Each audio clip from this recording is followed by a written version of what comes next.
tassa bhagavato varahato samma sambuddhassa. Namo tassa bhagavato varahato samma sambuddhassa. Namo tassa bhagavato arahato samma sambuddhassa. So you can all sit in meditation while listening to the Dhamma. So we have this opportunity now to hear this Dhamma talk. And we've come together now to practice for 2 nights and 1 day. And probably you've gained some understanding about the principles of the practice, about the heart of Buddhism and the Buddha's teachings that the Buddha taught on Magha Puja Day, which is to abandon all unskillfulness and evil, to give rise to skillfulness, and to bring the mind to purity. And so when we have the sila, this virtue, keeping the 5 precepts or the 8 precepts, then we are abandoning this unwholesomeness or bad karma that can come out through our body and speech. So we've done that already. We're also generous as well. We have kindness and compassion in our hearts and for all beings. And so we don't harm one another. We act in ways that are sincere, just speaking the truth, speaking things which give rise to benefit and which are pleasant to hear. And we don't talk frivolously or things that are unhelpful or unnecessary. It's idle chatter.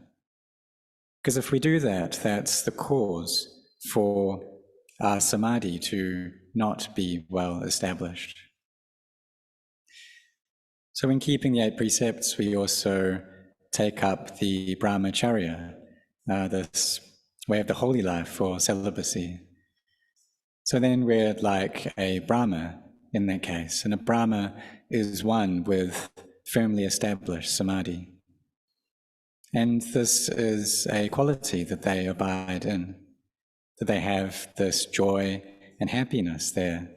And this piti and sukha, it's the object of the hearts of Brahmas. So when we take up these 8 precepts, then these are the qualities of an anagami. And we also have this brahmacharya as well. So now we need to look at our minds as well. What it comes down to now is the citta, is the mind. So we come to meditate, to develop mindfulness, to cultivate samadhi, with sila, virtue, as our foundation. And so we're also practicing in kind of an intense retreat. So part of our sila during that is even though we can, through our practice of sila, still speak, but we see that in a retreat like this, that doesn't give rise to any benefit. So we try to speak as little as possible for the sake of having mindfulness, being able to look at our minds, knowing how it is that they become agitated. When they go out, what are they going out to? So we haven't been at work for 2 days now, but it's normal that you'll still take some of the memories and the emotions from your workplace, things that have happened in the past, but when we sit in meditation now, they can come up to disturb us. But hopefully today it's a bit better than it was yesterday, and we're able to put these things down.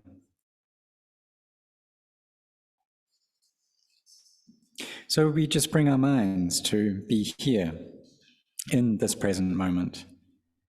We just can take up this attitude that there's nothing else in this world, There's nothing else outside. Because the chaos of the world, it just goes on without end. So we need to find some periods where we can put all of that down and where we can have the time to develop our samadhi. And then having our samadhi, we can also have periods where we use that to think and contemplate as well. And we can have periods where we reflect upon our work and use that samadhi to do that. But in terms of Buddhism, the samadhi is used for the arising of wisdom. It's panya, which allows us to see clearly and know into the truth of all things, how these are conventional things. So like all of us sitting here, it's just convention, it's just samuti. The labels of being an adult or a child, a male or a female, of being a monk or a novice, or a siladhara, a samaneri, a bhikkhuni, a mechi, whether a layman or a laywoman. These are all just conventional things. But we should use samadhi to contemplate that and see how all these bodies here, they're just composed of these four elements. They're just heaps of earth, water, fire, and air that have come together temporarily and then fall apart following time.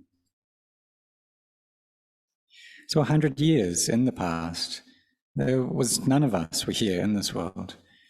And in 100 years in the future, all of us will be gone as well. And none of us will be here. All the people sitting here will be gone. That these bodies that are composed of these four elements, they just break apart and the elements go back to how they were before. So this body, it falls apart, but the mind carries on. And the things which follow our minds are the good and the bad karma that we have done. The Buddha was aware of this, how these minds continue to travel on in samsara, and how if they fall into a low state, then there's great suffering there. And so he taught us to abandon all bad deeds, all bad karma. So for us practitioners, we have this great faith already. We have faith in generosity, we have faith in virtue, and faith in meditation as well. And all of this is really full in our hearts. But even though it's full, the faith is full already, it still takes time, and we need to forbear as well. So there were some lives when the perfectly self-awakened Buddha, when he was a bodhisattva, his mind was really unsettled as well. That he really didn't kind of wish to stay in the holy life. But he still endured, he still kept on with it. And his satcha barami, this power of determination of truth, was really incredible, that he was able to help out his friend's baby who had been bitten by a snake. And he made this determination of truth, that throughout the whole time that I have been a recluse, been a rishi, that I haven't experienced any peace. There's been no enjoyment in the practice. And through the power of this truth, may the venom leave this child's body. And through that, his incredible barami, that actually happened, and this child was freed from danger. So even though as practitioners, we may not be experiencing much peace, still we set our hearts on doing this practice. And we just carry on without stopping. And eventually the mind will come to peace. We will gain samadhi. Samadhi, this firmness, the well-established mind. And this mindfulness and samadhi, they go together. So we have this quality of sati, as recollection or mindfulness, such as recollecting the in and out breath. On the in-breath, we can recite Bud, on the out-breath, Do, and just carry on doing this. And then when we recollect in this way, the mind becomes firm. There's this joy there that fills up the heart. There's great happiness in the mind. And we gain an understanding into the obstacles that bar the way to peace. That there is this unsettledness of mind towards experiences or mental impressions that we like or dislike. And these make the mind dark and fall down, they make it gloomy. So there's this restlessness, there's the feeling of inner aggravance or annoyance, there's doubts, ill will, and sleepiness. And some people, they doubt about everything. And this doubt, it just goes on in the heart. And this, even though they don't want for it to happen. And so this doubt, it's a cause for the mind to be unsettled, for it not to experience peace. That we know that this doubt is a nivarana, it's a hindrance. And the awakened teachers, they've taught us to see how doubt just arises and ceases. So we may hear this, or we may read about this in the scriptures, and we can think to ourselves, well, is that really all it takes? That all we have to do is just see doubt arise and cease. So we may gain that knowledge, but it may also not work for us because it's just coming from memory. So what we need to do is to actually see those doubts, to gain that kind of inner knowledge, knowing doubts arise and cease.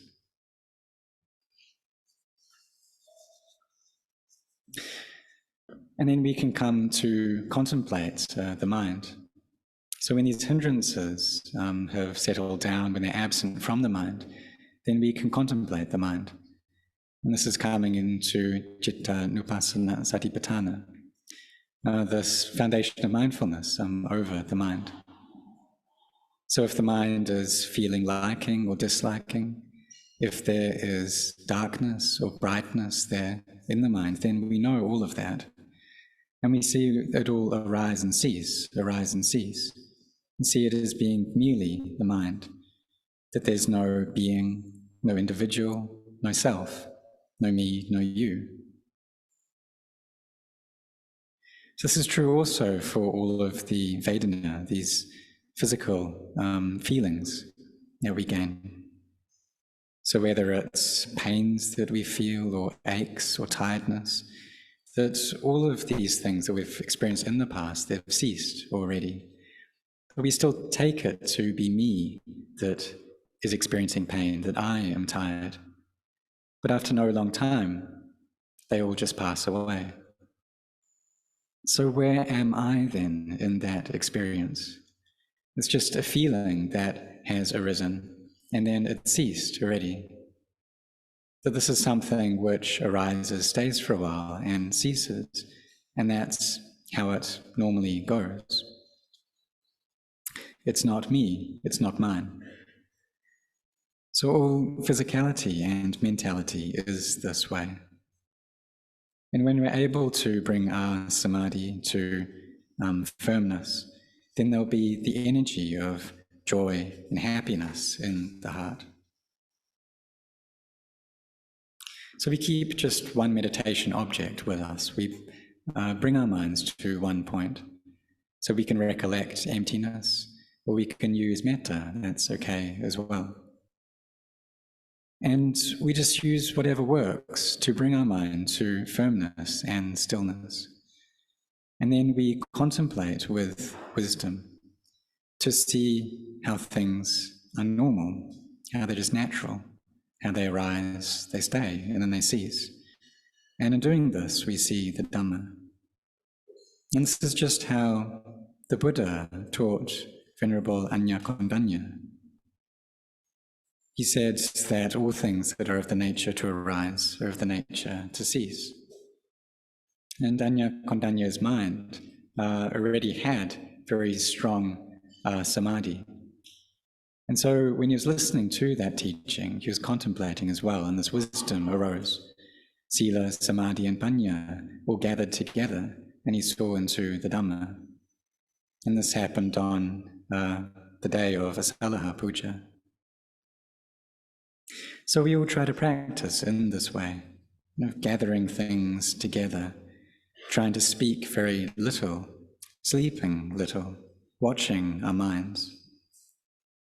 And why is it that we're not able to order our minds about? That we don't want for the mind to be thinking, but it carries on thinking? Or when listening to this Dhamma talk, we just want to listen, to not think, to not doubt, but we don't get what we wish for. And that's because there are causes for these things to come up. There are causes for this proliferation of mind, the ignorance, the craving, and the clinging that's there. So what we need to do is to come and rely upon our training and upon our practice. And this practice, this training, is something that is very important. So we see how some people who have wisdom are able to train dogs, for example, so that they can get put to work. And our mind, too, is something which is trainable, that we can train this mind, and the well-trained mind brings us happiness. So we need this intelligence as well. We need to know what's what. Because if we don't have that intelligence, then we won't be able to have mindfulness and samadhi and wisdom. So the mind in this state, it's like someone without a refuge, like someone with no home, nowhere to go. That they're destitute, they've got nothing to rely upon. They don't have any food, anywhere to abide. And it's very difficult for them. So the untrained mind is just like that. And when someone like that experiences various things, such as someone who gossips about them, then their mind just gets all stirred up and agitated by that. It runs after that. Or if someone praises them, then the mind runs after that as well. And so these are the ways of the world, the dhammas of the world, the things that for everyone who is born, they must meet with these. And that everyone has to meet with gain and loss, praise and blame, the status and loss of status, happiness and pain. And these are the 8 worldly dhammas. These are things that we need to meet with, that all of us need to meet with. So we need to contemplate how these things are just normal things. It's normal for people born into the world to experience all these things. And so we need to look after our minds, to be watching over our minds. And one who follows up on their mind will be able to free themselves from Mara's snare, be able to release their attachments towards all things. So we train in mindfulness, we train in samadhi, and then we contemplate to give rise to wisdom. When the mind is thinking, what is it thinking about? And we have mindfulness there, being aware of that in time, and then pulling the mind back. That if we speak, then we pull the mind back. So we try to bring the mind back to the breath, back to this word of Buddha. Or when we're doing walking meditation, then with the left foot, as we step with the left foot, we can recite Bud, and then as we step with the right foot, recite Do. And we carry on in this way. contemplating like this. So we can see how that in the mind there are these qualities that arise. And then we try to see them for what they are. And if the mind is quite agitated when we sit in meditation, then we can recollect the good deeds that we've done, all the ways that we've been generous, all the things that we've given, the precepts that we have taken. And all of us, we have kept this very well. We've all given a lot. We've all been very virtuous. So we can think about all these meritorious and good things and bring the mind to a sense of ease. If the mind is restless and thinking about other things, then we bring it to think about something that's good. So when we sit in meditation, we can think about this first. If the mind is restless, then think about all the goodness that we've done. And then steadily gather the mind in, bring it together, until it comes to one point. It comes to samadhi. And in that state, we're able to hold at bay all of the hindrances, this delight in sensuality and in ill will, drowsiness, these doubts and restlessness of mind. And at this point, we meet with another kind of happiness, that the body and mind are light. And this is an appropriate state to get put to work. It can feel like we're just floating in the air, and there's great happiness there. And it's much greater than any happiness we've experienced before, than any happiness that comes from pleasurable sights or sounds or tastes, odors, tactile sensations, or Dhamma aramanas. But this is the happiness that comes from peace of heart. And when we have that, we don't need to search externally. All we need to do is just train these minds. We just need to sit in meditation, bringing the mind to stillness.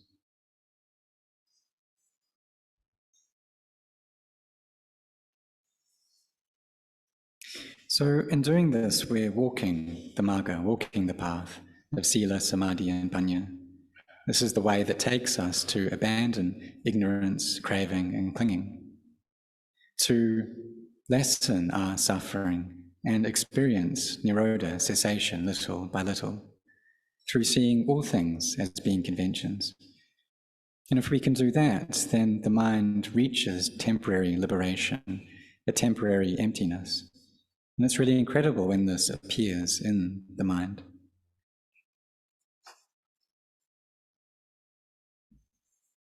So when the mind gathers together into samadhi through our practice, then we see how all things in this world, they're not sure, they don't last, they will change. That all of us must pass away, that we're constantly moving closer to our deaths, that there's nothing that is permanent. And then we become weary and we extract the delight towards the world. But it doesn't mean that we run away. It's a feeling that appears within the mind. So we practice this way of generosity and virtue and meditation and carry on doing this until the mind gathers together. So we can see how this body that's composed of earth, water, fire, and air must break apart. And we see this happening, and the mind becomes empty. There's a great joy that arises within the heart, and we gain this wisdom. And this wisdom, in turn, teaches us that this happiness of heart is something that we shouldn't attach to, that this isn't me, it's not mine. And the mind enters into the Dhamma. So this Dhamma that appears in the mind, all these qualities, even though they may be happiness, even though it may be wisdom, that the mind doesn't attach to any of these things. That we have this faith and then effort, mindfulness, samadhi, wisdom. And these are powers for us. It's like this power of saddha, or faith. But really none of these are separate, that they all gather together. Because when we have this faith, then we'll have effort. And having effort, then we'll develop mindfulness. And then we'll gain samadhi. And this becomes firm, and then wisdom arises. And these are all skillful qualities. But really all qualities, all dhammas, whether skillful or unskillful, they're merely that, they're just the way they are. They arise, they stay for a while, and they cease. And this is the truth that can give us real freedom. So when we gain this knowledge, this is the knowledge that the Buddha gained, and he didn't attach to any of these things. And this knowing came up. He understood, and there was emptiness that appeared in the mind. No attaching to anything conventional. So there's no attachment to me or mine. And here the mind lets go. And here we see the Dhamma. So may you all set your hearts on this, and during this period of practice that you have, then maybe great results will arise from your practice. So may you all grow in blessings.